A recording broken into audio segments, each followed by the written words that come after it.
The Battle of Manzikert, fought on August 26, 1071, was more than a military defeat, it was a civilizational fracture. On the plains near the town of Manzikert, the Byzantine Empire suffered a catastrophic loss to the Seljuk Turks under Alp Arslan. Yet the true story of how the Byzantines lost Anatolia is more complex than one battle. It's a tale of internal decay, strategic miscalculation, and the long-term consequences of imperial overreach. In this video, we'll unpack not just what happened at Manzikert, but why it mattered so profoundly in the decline of Byzantium.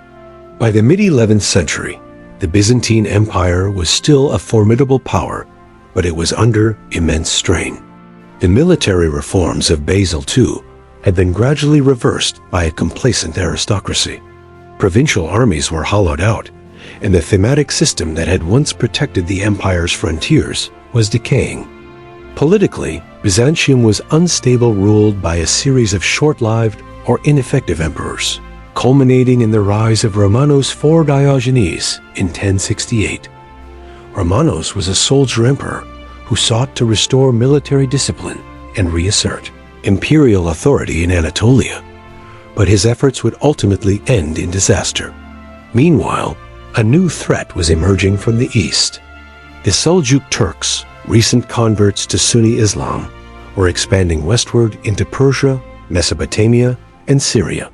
Led by Sultan Alp Arslan, the Seljuks posed a direct threat to Byzantine territories in eastern Anatolia. These incursions were not full-scale invasions at first, but increasingly bold raids by Turkic horse archers, destabilizing border defenses and displacing local populations.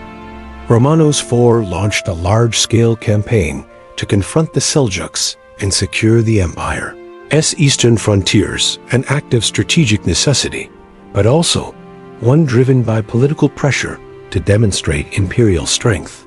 In the spring of 1071, Romanos set out with an enormous army, estimated between 40,000 and 70,000 men.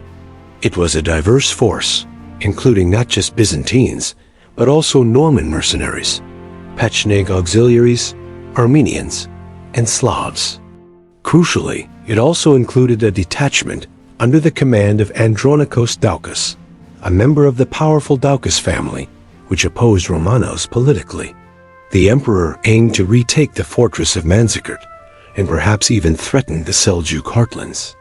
But his forces were stretched thin, and a critical detachment under General Joseph Tarchaniates was separated and never rejoined the main army, a logistical and strategic failure. On August 26th, Romanos met Alp Arslan's forces near Manzikert. The Seljuks employed classic steppe tactics, feigned retreats, rapid cavalry maneuvers, and archery harassment. Romanos formed his troops in a traditional Byzantine battle line and advanced cautiously. Initially, the Byzantines held their ground, but as dusk approached, Romanos ordered a retreat to the camp, a moment of confusion that would prove fatal. During this withdrawal, the rear guard under Andronikos Doukas refused to support the emperor, and may have even spread panic by shouting that Romanos had fallen. What followed was chaos. A Byzantine line disintegrated, and Romanos was captured by Alp Arslan the next day.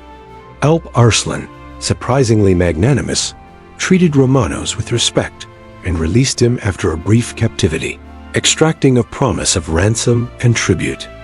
But the real disaster unfolded upon Romanos' return.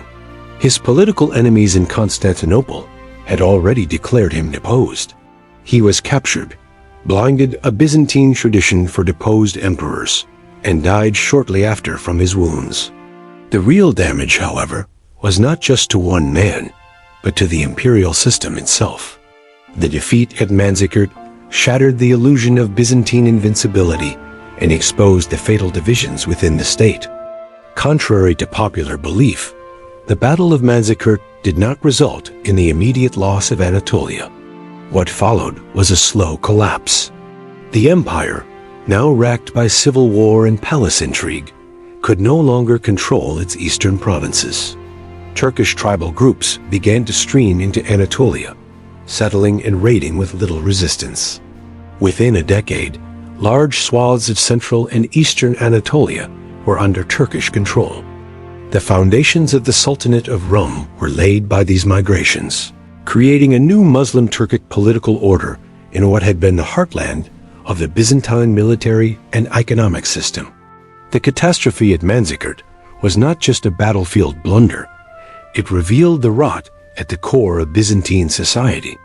The decline of the fanatic armies meant that the empire relied increasingly on unreliable mercenaries.